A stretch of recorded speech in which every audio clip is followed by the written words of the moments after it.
Olá, tudo bem? Bem-vindos aqui ao nosso canal para mais um vídeo. E hoje recebemos aqui uma pergunta sobre testemunhas de Jeová. O indivíduo, o irmão, perguntou assim: Pastor, é possível realmente morarmos eternamente nesta terra? As TJs estão certas neste ponto? O que o senhor tem a dizer sobre esta temática? Então, fique ligado aqui no nosso canal, será um vídeo breve, mas muito esclarecedor, para podermos explicitar esta questão. Vamos usar aqui alguns textos bíblicos e também vamos citar aqui este livro, Poderá Viver para Sempre no Paraíso da Terra, usado muito na década de 90 pelas Testemunhas de Jeová. Na verdade é usado até hoje, mas hoje eles têm um outro livreto, é o que ensina realmente a Bíblia. Mas é o conteúdo deste livro que eles adaptaram para o novo, tá certo? É que eles tinham algumas contradições entre a edição de 82 e a de 89, e isso queimou um pouco este livro. A respeito dos habitantes de Sodoma e Gomorra, eles disseram que poderia se esperar que algumas dessas pessoas, que eram impenitentes em Sodoma e Gomorra, fossem ressuscitadas. E na edição de 1989, eles vão afirmar, e até dizer que Jesus mesmo indicou, que essas pessoas não seriam ressuscitadas. Por quê? Porque na cabeça deles, todos vão ressuscitar para viver lá o milênio deles. Mas houve essa contradição no livro. Aí depois eles voltaram a dizer que talvez, ou não sabem se vão ou não ressuscitar. É uma grande confusão. Aí o livro acabou ficando queimado, e eles então mudaram, e hoje usa esse outro livro aí, o que a Bíblia realmente ensina. Vamos aqui então entender o nosso irmão, ou talvez um próprio TJ que fez a pergunta, e respondermos à problemática envolvendo morar ou não morar na terra. Neste livro aqui, na página 7, é dito assim: poderá viver para sempre na terra? Eles fazem a pergunta. Podemos crer nisso porque o poder supremo, Deus Todo-Poderoso, preparou a terra para nós. Então, na concepção das TJs, a terra era plano original de Deus, então esta terra aqui não poderá ser destruída. Ela será renovada e o homem habitará nesta terra. Importante explicitar isso, tá? E aí, eles vão fazer aqui, devido a essa doutrina, uma divisão de dois rebanhos na sociedade jeovista. Eles criaram uma ideia que só os 144 mil vai para o céu, porque a Bíblia fala em muitos textos do céu. Então, diante do fato, eles criaram a ideia que somente os 144 mil judeus lá, que na cabeça deles são testemunhas de Jeová, vão morar no céu. E a grande multidão vai morar na terra.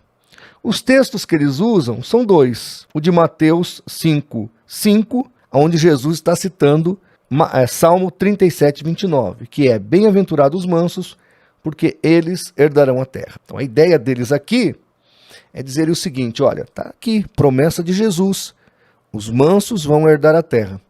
Eu até perguntei para um TJ uma vez: quer dizer então que os 144 mil não são mansos? Porque se só os mansos herdam a terra, então eles devem ser bravos. Aí por isso Deus mandou eles para o céu, né?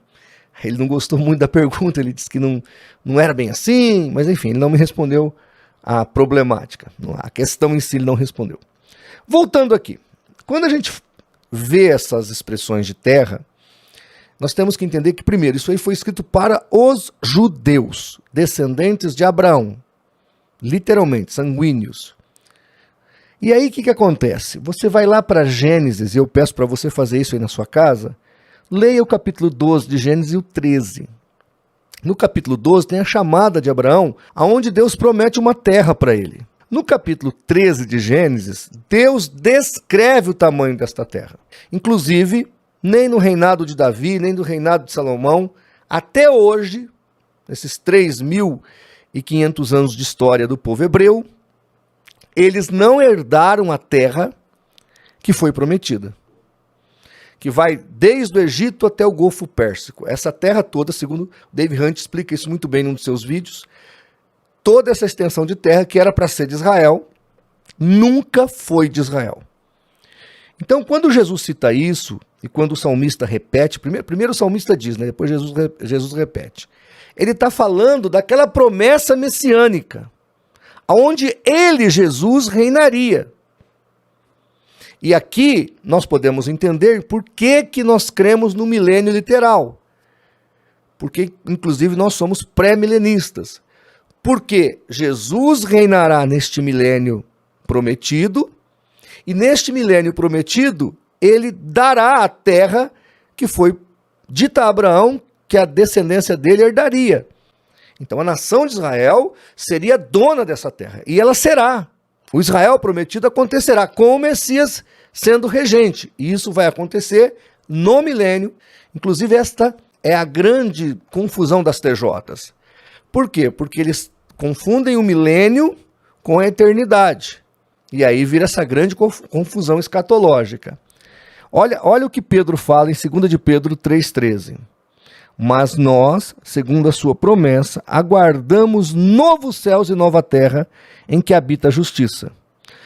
Isto é repetido em Apocalipse 21, que diz: e vi um novo céu e uma nova terra. Por quê? Porque já o primeiro céu e a primeira terra passaram, o mar já não existe, aquilo tudo acabou. O profeta Isaías também profetiza isso, porque eis que eu crio novos céus e nova terra, e não haverá lembrança mais das coisas passadas, nem mais se recordarão. Então, o que nós estamos vendo na Bíblia Sagrada? Que esta terra que aqui está, que nós estamos vivendo hoje, ela será destruída. Pedro deixa isso claro. Pedro ainda fala que ela vai queimar, vai derreter. Então, esta terra que vivemos, ela será completamente aniquilada. Aliás, não é só a terra. O universo que conhecemos será aniquilado. E aí haverá um novo céu e uma nova terra. Mas como será isso? Aí é uma questão bem complexa de supor, tá certo? Mas o mais importante é o que está em João 14. Jesus disse que na casa do Pai havia moradas, ele estava indo prepará-las e ele voltaria, e aonde ele estivesse, nós estaríamos com ele. Lá em Apocalipse capítulo 7, a partir do verso 9, que haverá um trono e Jesus estará lá. E nós estaremos com ele. Olha o que diz o texto de Apocalipse. Depois destas coisas olhei, e eis aqui uma grande multidão, ou seja, lá no céu, a qual ninguém podia contar, de todas as nações, tribos, povos e línguas, que estavam diante do trono, perante o Cordeiro, trajando vestes brancas e com palmas nas suas mãos. Então veja, não é uma multidão contável. Os 144 mil judeus, é muito claro, tanto no capítulo 7, no início, quanto no capítulo 14, que ali é o arrebatamento desses 144 mil judeus, eles são descendentes sanguíneos de Israel. São judeus. E estes judeus, que estão aqui na Bíblia, vão se converter num período determinado como remanescente de Deus, vão pregar o evangelho durante a grande tribulação, porque a igreja não vai estar aqui.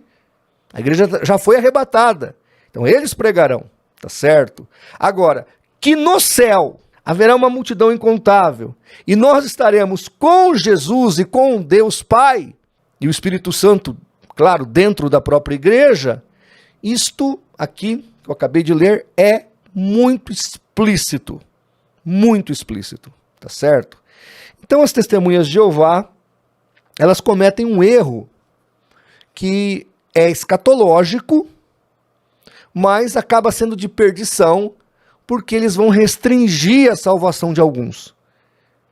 Por causa dessa invencionice, de que vai ter gente morando na terra, e nesta terra inclusive, que Pedro fala que vai ser queimada, eles então dividiram as pessoas salvas. Um grupo especialmente salvo, que são esses 144 mil indivíduos, e um grupo inferior, que nem nascido de novo é, que é a grande multidão que vai morar aqui nesta terra. Então, assim, aí vira doutrina de perdição.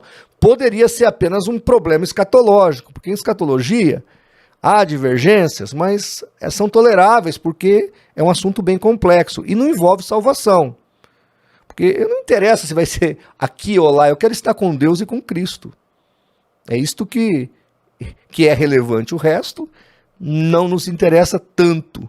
mas a Bíblia é muito clara com relação ao céu, com relação ao trono de Deus nesse céu, Jesus estando em pé ali e a gente com ele, uma multidão incontável.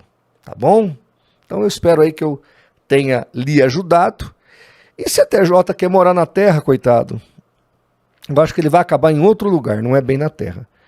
Mas que Deus possa abrir os olhos dessas pessoas e eles entenderem que a promessa que Yahvé tem para eles é muito maior do que a promessa miserável, opressora que a sociedade Torre de Vigia deu a eles. Então a promessa da Bíblia e do verdadeiro Yahvé, o verdadeiro Deus, é muito melhor do que a sociedade Torre de Vigia está oferecendo a eles, tá bom? Se ficou ainda mais alguma dúvida, deixa aí nos comentários. E se Deus assim permitir, no próximo vídeo, a gente então esclarecerá. Um grande abraço e até lá!